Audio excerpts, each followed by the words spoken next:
Bismillahirrahmanirrahim. Assalamu alaikum wa rahmatullahi wa barakatuh. How are you students? I hope you all are fine. It's your video related to your Urdu. So please open your Urdu book.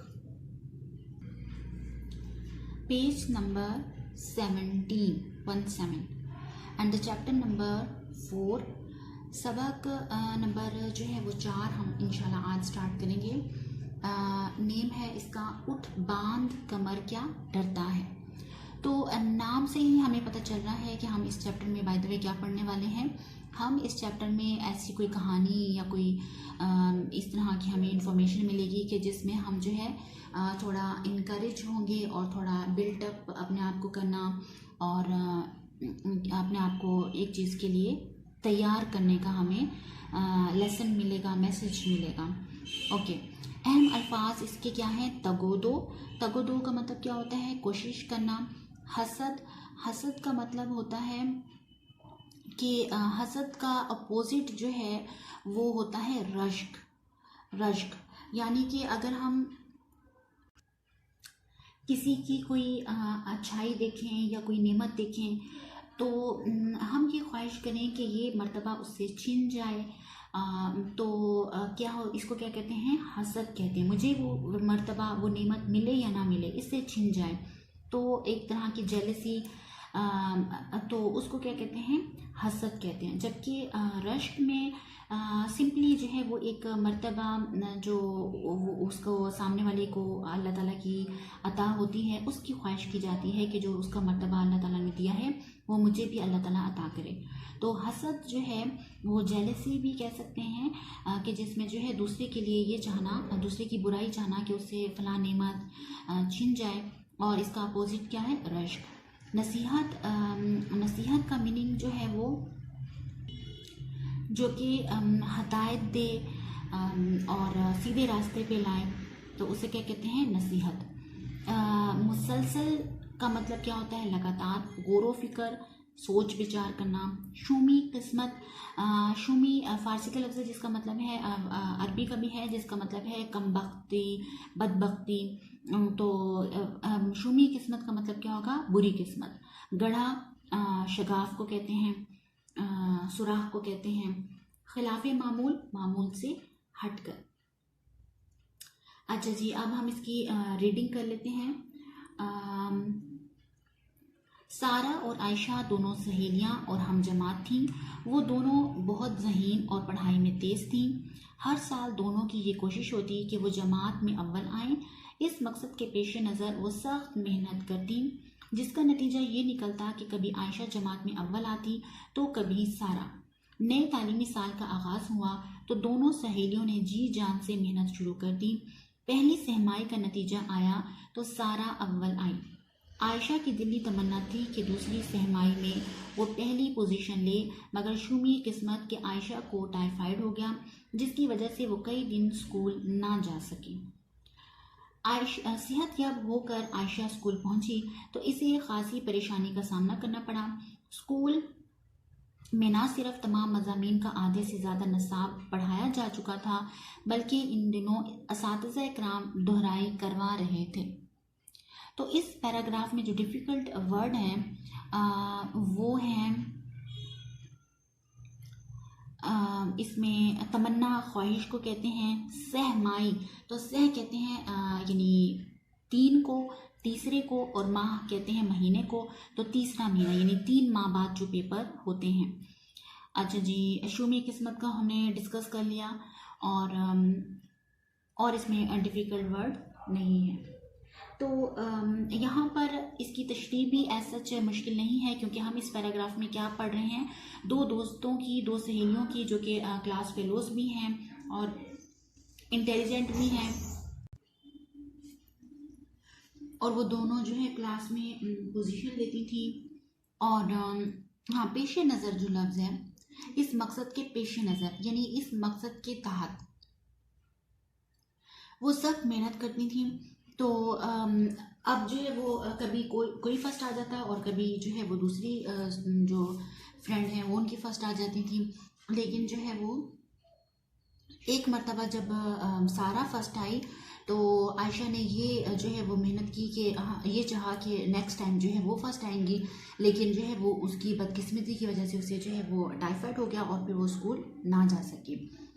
और फिर जब सेहतयाब होकर वो school पहुंची तो उसने क्या देखा कि तमाम जो मज़ामीन हैं वो आधे से ज़्यादा उसका निसाब पढ़ाया जा चुका है। निसाब जो है निसाब यानी आपका जो वो वाला काम जो कि स्कूल में करवाया जाता है। बल्कि दोनों असातिज़ा इकराम बल्कि उन दिनों असातिज़ा इकराम दोहराई भी करवा रहे थे, रिवीजन भी चल रही थी, जिससे तैयारी क्या हो जाती है और अच्छी हो जाती है। नेक्स्ट पैराग्राफ है, दूसरी सहमाई के इम्तहान सर पर हैं, मैं पढ़ाए हुए निसाब पर कैसे अबूर हासिल करूंगी। इसी सोच में गलता आयशा स्कूल से घर वापस आई। उसे परेशान देखकर अम्मी जान बहुत फिक्रमंद हुई। उन्होंने इसकी परेशानी की वजह पूछी। आयशा ने उन्हें सारी बात बताई।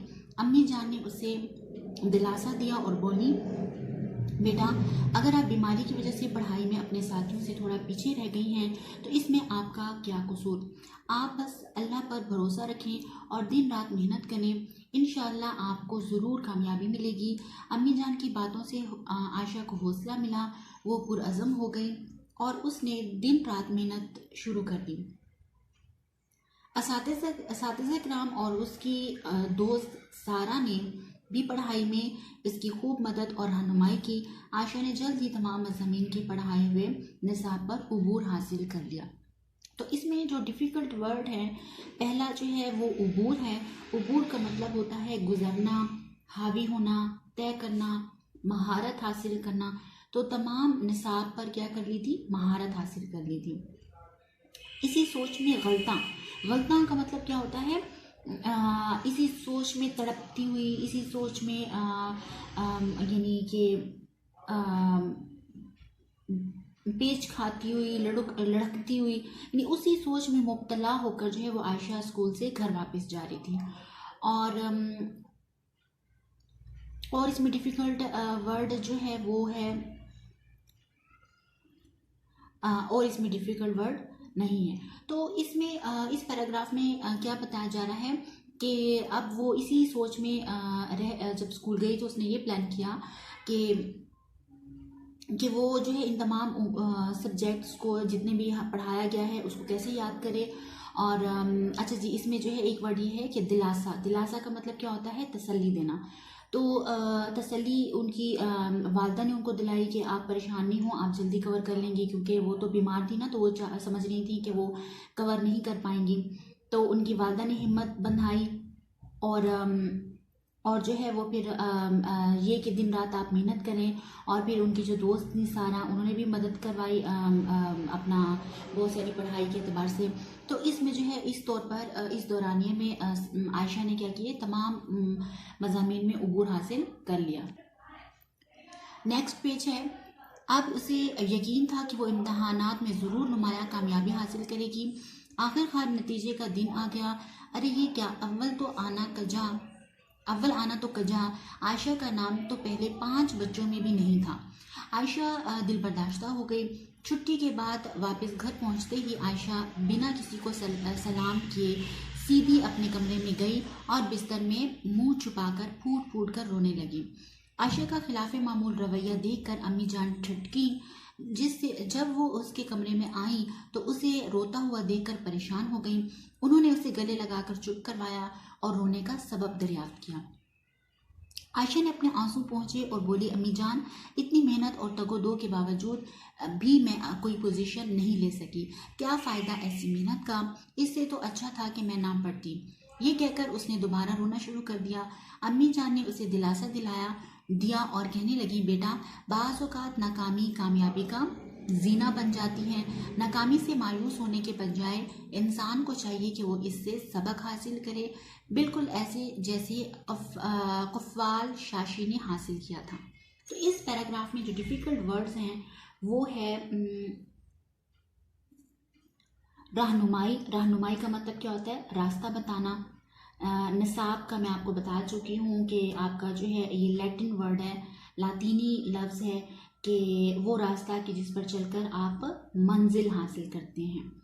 और उमूमी तौर पर किसको कहा जाता है, यानी स्टूडेंट्स का वो काम कि जो कि असातिज़ा उन्हें स्कूल में करवाते हैं। कजाक फारसी का लफ्ज़ है जिसका मतलब है ऐसा कहाँ, ऐसा कब। और दूसरा सेकंड जो डिफ़िकल्ट वर्ड है वो है दिल बर्दाश्ता होना, यानी हिम्मत हारना। और नेक्स्ट है ठिठकना का मतलब ये है यानी ऐसी कैफियत के खौफ की वजह से एकदम से रुक जाना इंसान का, उसको ठिठकना कहते हैं। फूट फूट कर रोना, ज़ारो कतार रोना, यानी बहुत ज़्यादा रोना। खिलाफ़े मामूल का मतलब क्या है, मामूल से हटकर। जीना का मतलब है वसीला, सीढ़ी, सबब। तो और मायूस किसको कहते हैं, मायूस नाकाम को कहते हैं, नाउम्मीदी को कहते हैं।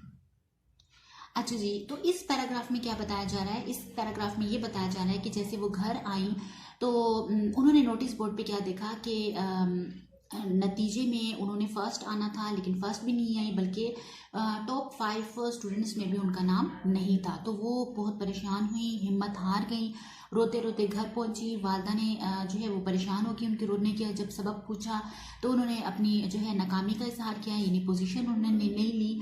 और उस पर फिर उनकी वालदा ने उनको जो है वो दिलासा दिलाया, यानी तसल्ली दी, और ये कहा कि बाज़ औक़ात जो आपकी जो नाकामी होती है वो कामयाबी का सबब बन जाती है, और आपको मायूस नहीं होना चाहिए, और बल्कि किसकी तरह होना चाहिए, किससे सबक हासिल करना चाहिए, कुफ़ाल शाशी से। अब कुफ़ाल शाशी कौन है, इसको हम अगले पैराग्राफ में मैं डिटेल से बताती हूँ। कुफ़ाल शाशी का नाम सुनकर,